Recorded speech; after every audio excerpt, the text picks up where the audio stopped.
Reiche de l'Allemagne de l'Est.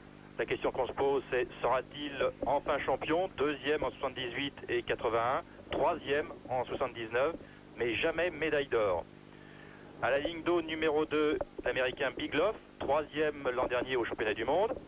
Ligne 3, un Suédois, Svensson.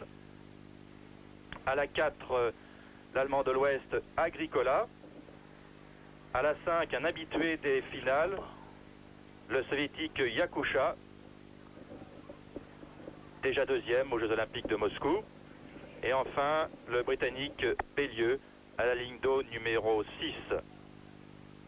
Seulement une. Le champion de France de la discipline, Fornara, n'a pas été engagé car il figure dans le 8 finaliste que nous verrons tout à l'heure en fin de programme.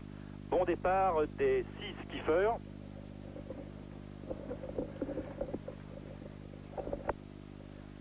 Là, il est à remarquer que le nouveau skiff remplit toute la ligne d'eau, hein, c'est-à-dire le roller skiff qui avait suffisamment de discussion, hein, d'ailleurs.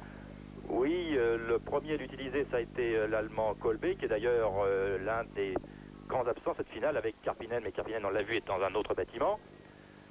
Autrement dit, ce sont les jambes et les portants qui bougent, alors que dans les autres bateaux, c'est le rameur lui-même qui est en mouvement. Vous voyez la différence? Et quand on regarde par rapport au double scull que l'on a vu tout à l'heure, ou aux autres bateaux, on a l'impression que c'est la même chose. Mais si on regarde bien, on s'apercevra que le fessier, par exemple de Bayeux, l'anglais, ne bouge pas du tout et que ce sont les jambes qui montent.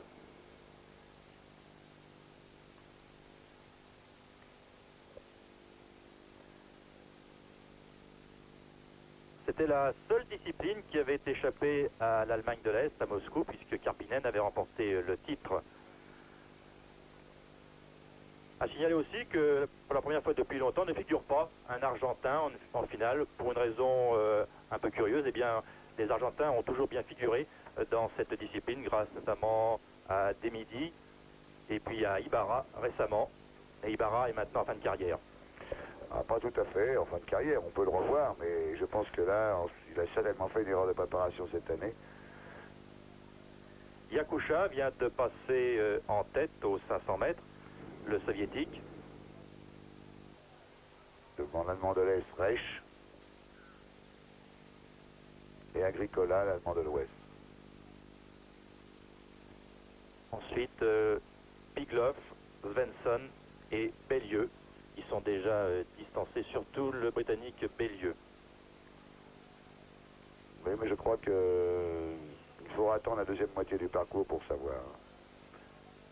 Pour revenir sur le plan technique, un peu, on s'aperçoit aussi que par rapport aux autres bateaux, les autres bateaux s'enfoncent avec le déplacement des rameurs. Mais dans ce cas-là, maintenant, avec cette nouvelle embarcation, le rameur ne se déplace plus sur le bateau et la coque est beaucoup plus stable. Alors honnêtement, Bernard, c'est la question que tout le monde se pose là, sur les bords du bassin. Est-ce que ce bateau va plus vite que le bateau traditionnel? Ah oui, pour moi, il ne va pas plus vite dans le premier et le dernier 500 mètres, mais au train, c'est un bateau qui a une vitesse constante et on peut estimer à 8 à 10 secondes davantage que ce bateau. D'ailleurs, la Fédération internationale des sports d'aviron va prendre une décision définitive dans un an pour savoir si elle adopte ou non ce bateau révolutionnaire. Elle le laissera encore pour l'an prochain, mais décidera pour Los Angeles si on adopte ou non ce bâtiment. Oui, c'est un problème assez délicat, ça, hein. Je pense que je ne suis pas contre les progrès techniques, mais j'estime que c'est une progression qui ne sert à rien, dans le sens où la hiérarchie des rameurs ne change pas, seule la discipline va plus vite. Mais par contre, le problème qui se pose, c'est le problème de la spécialisation, parce que il faudra sélectionner très tôt les rameurs pour le skiff par rapport aux rameurs en double scull et en 4 de coupe, qui sont également des rameurs de coupe. Oui, car la Fédération n'a autorisé ce genre de bâtiment que dans le skiff. On ne peut pas courir dans les autres disciplines avec ce genre de bateau, tout au moins pour l'instant. Reiche, qui a pris résolument la tête devant Yakusha et Bigloff. Les écarts se sont creusés un petit peu. Bellieu, largement distancé pour l'instant et qui grimace, qui souffre déjà beaucoup. C'est une discipline terrible car là on est véritablement tout seul sur l'eau. Oui. Et Bayeux compte beaucoup sur son Finish. finish, mais c'est bien gentil le finish, mais il ne faut pas trop s'en faire prendre au train quand même. Hein. Et là, j'ai l'impression qu'il en prend un peu de trop au train. Hein. Oui, car il est très loin maintenant de Yakusha, que nous suivons, et de Raeche. Yakusha qui vient de regarder sur sa droite pour voir où se trouvaient Raeche et Bigloff, l'américain. Yakusha avait été assez discret depuis le début des championnats du monde, et personnellement, moi je suis un peu étonné de le voir là. Hein.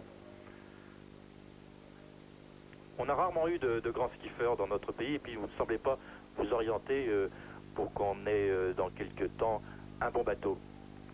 Bon, bah pour le moment, nous avons fait un choix, c'est le 4 de coupe, c'est-à-dire que les meilleurs rameurs de coupe montent en 4 de coupe. Il est bien évident que si demain il y avait un sculler capable d'être champion olympique ou médaillé, finaliste probable, peut-être que nous reviserions notre point de vue. Mais pour le moment, le choix est sur les 4 de coupe. En tout cas, nous avons en France maintenant des gabarits impressionnants avec Fornara, avec Bourquel, qui lui aussi, quand on le voit sur le bord de la berge, est impressionnant. Ah, il y a Pelletier, il y a également les deux rameurs de réserve là, qui sont au-dessus du mètre 95, Body et Lotti. Il y a les garçons comme Noret, médaillé, et Dubosquel qui est également médaillé ces dernières années en junior, qui viennent. Je pense que là, il y a la relève. Yakusha qui semble toujours au commandement, j'ai dit qu'il semble toujours, car Raeche et Bigloff sont eux aussi dans la course pour le titre. Bigloff était vice-champion du monde l'année dernière et oui. il est là cette année et j'ai l'impression qu'il va encore tenter son va-tout pour prendre la médaille d'or. Il a encore une possibilité. Il y a tout de même près d'une longueur de retard pour l'instant sur Raeche, mais il peut empocher la médaille d'argent aux dépens de Yakusha. En tout cas, Bigloff et Yakusha sont pratiquement sur la même ligne pour l'instant, avec toujours un avantage très net pour Raeche, qui va sans doute être champion du monde dans cette discipline, la seule, je vous le rappelle, qui avait été échappée à la RDA à Moscou. Yakusha qui produit maintenant son effort en bas sur votre écran.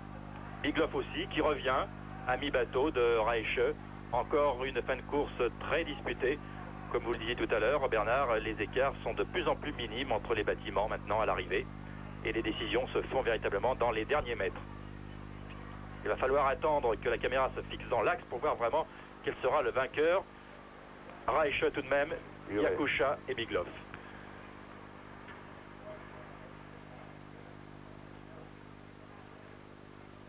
Allemagne de l'Est, Union soviétique, États-Unis. Voici le tiercé du skiff. Raeche qui est donc enfin médaille d'or, une médaille qu'il attendait depuis de nombreuses années, toujours sur le podium, mais pour la première fois sur la plus haute marche. Il a été sur la plus haute marche, mais en 4 de coupe. Ah oui, non, mais je parle en skiff. Raeche qui conserve moins d'une demi-longueur d'avance sur Yakusha et une longueur sur Bigloff, l'américain troisième. Le quatrième est l'allemand de l'Ouest, Agricola. Cinquième, Svensson. Et sixième, Bellieu. Raeche, le nouveau champion du monde du skiff. Cinquième finale de Barré.